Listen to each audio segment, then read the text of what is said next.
So much talk of economics. Let's face it, Europe's biggest economy, I can't keep reinforcing that enough, and the world's largest democracy. It's always important to talk about economics. When you talk about India and Germany, India and Europe, all the focus is on that all-important EU FTA, or the European Union Free Trade Agreement, which is likely to be signed by the end of this year.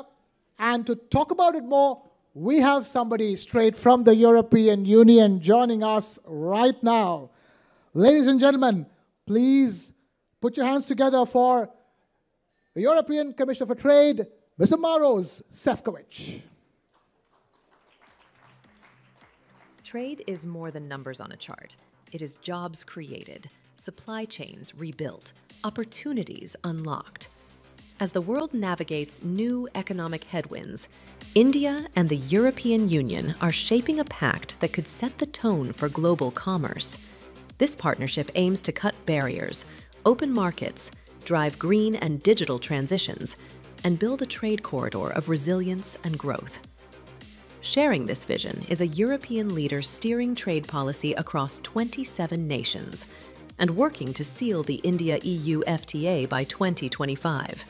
Please welcome European Commissioner for Trade.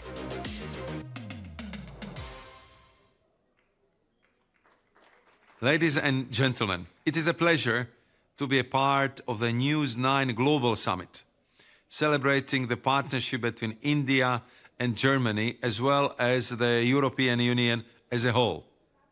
This is an important event which provides a high-level platform for exchange and cooperation as we seek to boost our overall EU-India relationship. My thanks to the organizers for enabling these discussions and for inviting me to speak to you today, even if commitments elsewhere prevent me joining you in person. We are seeing growing uncertainty and unpredictability across the globe. At a time like this, it is vital that we work with like-minded partners to safeguard our prosperity and boost our resilience, which is why Europe has set out a new agenda to deepen and broaden bilateral relations with India, a key strategic partner and a true engine of the global economy. Trade is vital to this effort and a cornerstone of our economic relationship. Over the past decade, trade between our economies has soared by 90%. In 2024, we traded goods worth some 120 billion euro, making the EU India's largest trading partner, ahead of the US and China. Some 2 million people are employed directly by more than 6,000 European companies active in India, which support a further 6 million jobs indirectly.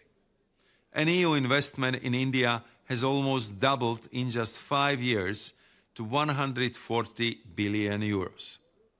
Yet, we can go further, and I have been in intensive discussions with my Indian counterpart, Minister Piyush Goyal, on a groundbreaking free trade agreement.